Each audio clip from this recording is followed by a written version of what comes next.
Friends அஸ்ஸலாமு அலைக்கும். இன்றைக்கி நம்ம என்ன பார்க்க போகிறோம்னா, சிம்பிளாக ஈஸியான தேங்காய் பால் சோறு தான் பார்க்க போகிறோம். இதை நம்ம வீட்டில் சாப்பாடு அரிசி இல்லை புழுங்கரிசி அந்த அரிசிலேயே நான் செஞ்சது. இதை நம்ம தாளிப்புலாம் அவசியம் இல்லை. இதை நம்ம உடனே செஞ்சிடலாம். 2 டம்ளர் தேங்காய் பால் எடுத்திருக்கேன். இது ஒரு தேங்காய், பெரிய தேங்காயில் உள்ள பால், 2 டம்ளர் தேங்காய் பால், 1 டம்ளர் தண்ணி, 2 பச்சை மிளகா, புதினா மல்லி, வெங்காயம் பொடிசாக சாப் பண்ணி வச்சுருக்கேன், இஞ்சி பூண்டு பேஸ்ட்டு 1 ஸ்பூனு, எல்லாத்தையும் வச்சு நல்லா கலக்கிக்கிறோம். பட்டை, கிராம்பு, ஏலக்காய் எல்லாத்தையும் சேர்த்துக்கிறோம். உப்பு எல்லாத்தையும் சேர்த்து நல்லா கலக்கி எடுத்துக்கணும். கலக்கி எடுத்து இதை நம்ம குக்கர் சட்டியில் வச்சு ஆன் பண்ணி விட்டுருவோம். குக்கர் சட்டியில் ஆன் பண்ணி நம்ம கொதிக்கிறதுக்கு முன்னாடியே அரிசியை களைஞ்சி போட்டுடணும். சூடு வந்தோடனே போட்டுட்டு நம்ம மூடி வச்சு ஆஃப் ஆனோடனே எடுத்தாக்கா தேங்காய் பால் சோறு ரெடி.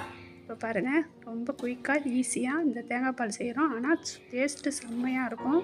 இதை ஒவ்வொரு முறை நீங்கள் வீட்டில் செஞ்சு பாருங்கள். இதுக்கு நம்ம வச்சுருக்கிற தேங்காய் பால் மீன் குழம்பு சூப்பராக இருக்கும். தேங்காய் பால் மீன் குழம்பு எப்படி வச்சுருக்கோன்னு நம்ம வீடியோவில் போய் பாருங்கள். ஓகே.